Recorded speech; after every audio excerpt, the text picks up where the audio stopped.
আজকে ভীষণ সিম্পল একটা রেসিপি আলু পটলের রেসিপি নিয়ে হাজির হয়ে গেছি। এটা আমরা বাড়িতে প্রায়ই খেয়ে থাকি, তবে এরকমভাবে এই তরকারিটা একবার বানিয়ে দেখুন, দারুণ লাগবে খেতে। এটা আপনারা ভাত, রুটি, পরোটা যে কোনো কিছুর সঙ্গেই খেতে পারবেন। প্রত্যেকটা আইটেমের সঙ্গে খেতে কিন্তু দারুণ লাগবে। অবশ্যই বাড়িতে একবার ট্রাই করুন এইভাবে। চলুন তাহলে দেখে নেওয়া যাক। আমি প্রিয়াঙ্কা, আপনারা দেখছেন প্রিয়াঙ্কার রান্নাঘর। আর এই তরকারিটা বানানোর জন্য সবার প্রথমে আমি একটা মশলা রেডি করে নেব। তার জন্য নিয়ে নিয়েছি এক টুকরো জায়ফল, দুটো ছোট ছোট টুকরো জয়িত্রী, একটু জিরে, কটা শুকনো লঙ্কা, লবঙ্গ, এলাচ আর দারচিনি দিয়ে ভালো করে সবগুলোকে একসঙ্গে মিশিয়ে ভালো করে ভেজে নিতে হবে। এটা থেকে খুব সুন্দর একটা স্মেল বেরোবে, তখনই বুঝতে পারবেন যে মশলাটা ভাজা হয়ে গেছে। তখন নামিয়ে নিয়ে মিক্সার গ্রাইন্ডারে গুঁড়ো করলেই রেডি। তেলটা আমি গরম বসিয়ে দিয়েছি, পটলগুলোকে আমি এইভাবে কেটে নিয়েছি। এবার সব পটলগুলোকেই আমি তেলের মধ্যে এক একে দিয়ে দেবো। পটলটা আমি কড়ার মধ্যে দিয়ে এর মধ্যে আমি দিয়ে দেবো খুব সামান্য পরিমাণে একটু নুন, আর দিয়ে দেবো সামান্য হলুদ কালারের জন্য। এতে পটলটাকে দেখতে অনেক সুন্দর লাগবে। দিয়ে পটলটাকে আমি খুব ভালো করে ভেজে নেব। পটল কিন্তু যত ভালো ভাজা হবে খেতেও কিন্তু ততই সুন্দর লাগবে। পটলটাকে আমি খুব ভালো করে ভেজে নিয়েছি, এবার তুলে নেব।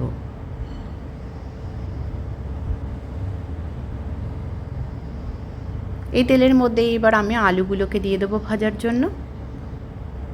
আলুটার মধ্যেও আমি খুব সামান্য পরিমাণে একটু নুন দিয়ে দেব, দিয়ে আলুটাকেও আমি ভালো করে ভেজে নেব।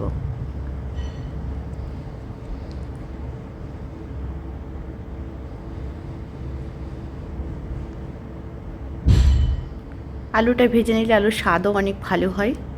আলুটা আমি ভেজে নিয়েছি, এবার তুলে নিচ্ছি। এবার এই তেলের মধ্যে দিয়ে দেবো কুচানো পেঁয়াজ। একটা পেঁয়াজকে কুচিয়ে নিয়েছি আমি। এবার দিয়ে দিলাম ওর মধ্যে একটু সামান্য পরিমাণে নুন। এতে পেঁয়াজটাকে নরম হতে সাহায্য করবে, পেঁয়াজটা খুব তাড়াতাড়ি ভাজা হয়ে যাবে।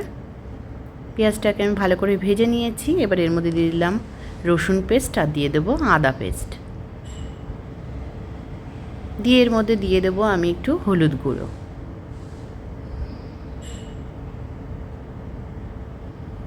দিয়ে মশলাটাকে আমি আবার একটু ভালো করে কষিয়ে নেব।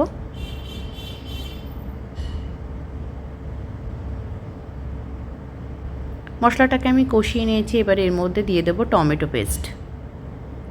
একটা বড় সাইজের টমেটোকে আমি পেস্ট করে নিয়েছি। নিয়ে এবার টমেটোটাকে কষিয়ে নেব। টমেটোটার কাঁচা গন্ধ যতক্ষণ না চলে যাচ্ছে ততক্ষণ ধরে কষাবো।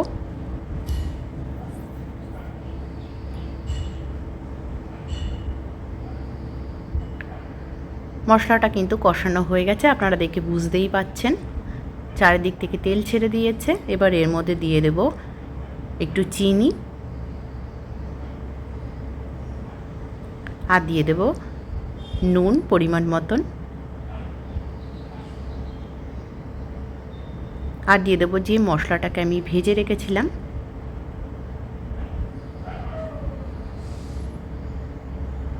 মশলাটা কিন্তু একটু বেশি করেই দিতে হবে, এতে কিন্তু এই পটল আলুর তরকারির স্বাদ অনেক বেড়ে যাবে। আর দিয়ে দেব একটু লঙ্কার গুঁড়ো। দিয়ে মশলাগুলোকে আমি একটু নাড়াচাড়া করে মিশিয়ে নেব ভালো করে।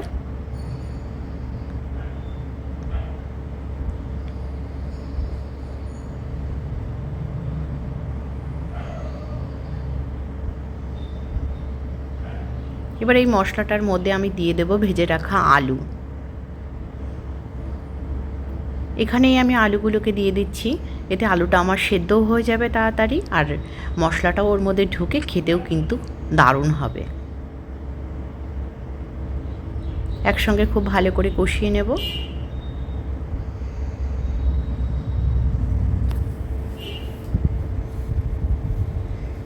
এখানে দিয়ে দিলাম একটু পোস্ত বাটা, দিয়ে ভালো করে মিশিয়ে নেব।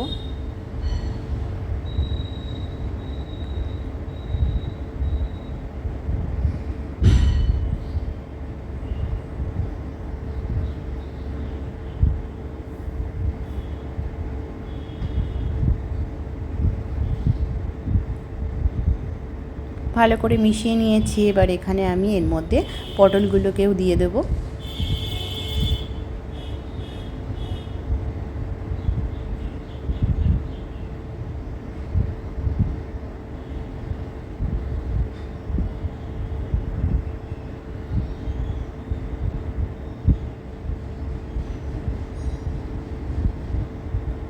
দিয়ে একসঙ্গে খুব ভালো করে কষিয়ে নেব।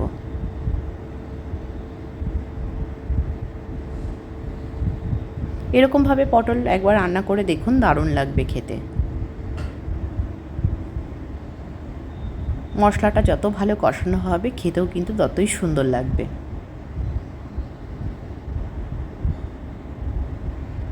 কষানো হয়ে গেছে, ভালো করে কষিয়ে নিয়েছি আমি। এবার এর মধ্যে আমি দিয়ে দেব জল।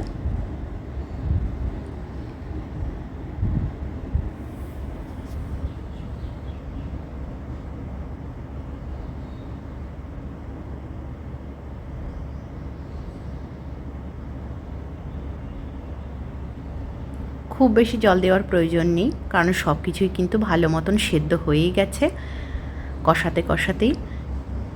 আর ঝোলটাও খুব বেশি আমি রাখবো না, তার জন্য বেশি একটা জল দেওয়ার দরকার নেই। এবার ঢাকনা চাপা দিয়ে হতে টাইম দেবো একটু।